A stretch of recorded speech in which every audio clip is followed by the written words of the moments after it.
Hello guys, investment की इस series पर हम आज दूसरे पैरामीटर पर चर्चा करेंगे। पहले पैरामीटर पर हमने last time market and capital के बारे में डिस्कस किया था और आज हम अर्निंग पर शेयर के बारे में डिस्कस करेंगे। तो स्टॉक मार्केट में किसी एक पॉइंट को देखकर किसी शेयर में निवेश करना सही नहीं है। आपको किसी भी कंपनी के शेयर में इन्वेस्ट करने से पहले अनेक पैरामीटर देखने होते हैं। ईपीएस भी इनमें से एक महत्वपूर्ण पैरामीटर है। ईपीएस का अर्थ होता है अर्निंग पर शेयर। जैसा कि इसके नाम से ही पता चलता है कि यह ईपीएस रेशियो कंपनी के एक शेयर के पीछे की अर्निंग को बताता है। ईपीएस रेशियो हमें बताता है कि कोई कंपनी एक निश्चित पीरियड में एक कॉमन शेयर पर कितना प्रॉफिट कमा रही है। सीधी भाषा में बात करें तो आपके पास एक शेयर है, तो यह एक शेयर आपको एक वर्ष में कितना कमा कर देती है, यह ईपीएस रेशियो से ही पता चलता है। ईपीएस जितना अधिक होता है उतना ही बढ़िया माना जाता है।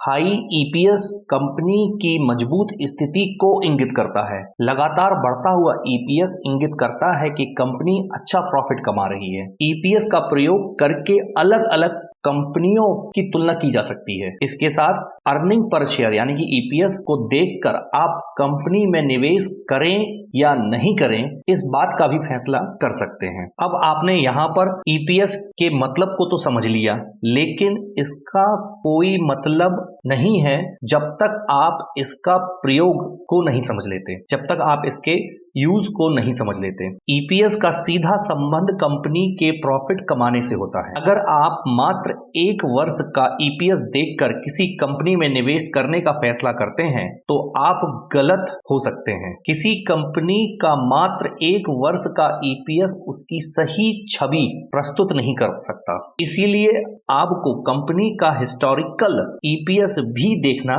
चाहिए, जैसे फॉर एग्जांपल 3 वर्ष का, 5 वर्ष का ईपीएस। यदि हम 3 वर्ष या 5 वर्ष का ईपीएस देखते हैं तो इससे आप ईपीएस का वास्तविक स्थिति का पता लगा सकते हैं कि कंपनी का ईपीएस मजबूत है कि नहीं है, कंपनी ग्रोथ कर रही है कि नहीं कर रही। अगर कोई कंपनी निरंतर रूप से अपने प्रॉफिट को बढ़ा रही है तो इसका ईपीएस भी निरंतर रूप से बढ़ता जाएगा। वह कंपनी निवेश के लिए अच्छा विकल्प मानी जाएगी। वहीं दूसरी ओर किसी कंपनी का ईपीएस यानी कि अर्निंग पर शेयर वर्ष दर वर्ष गिर रहा है, मतलब कंटिन्यू प्रत्येक वर्ष गिर रहा है, तो यह कंपनी के लिए खतरे की घंटी है और ऐसी कंपनी में इन्वेस्ट करना बिल्कुल भी सही नहीं होगा। तो मैं उम्मीद करता हूं कि यहाँ पर आपको साधारण भाषा में ईपीएस का मतलब समझ में आ गया होगा। तो मुझे उम्मीद है कि आपको दी गई जानकारी अच्छी लगी होगी। Thank you for watching this video.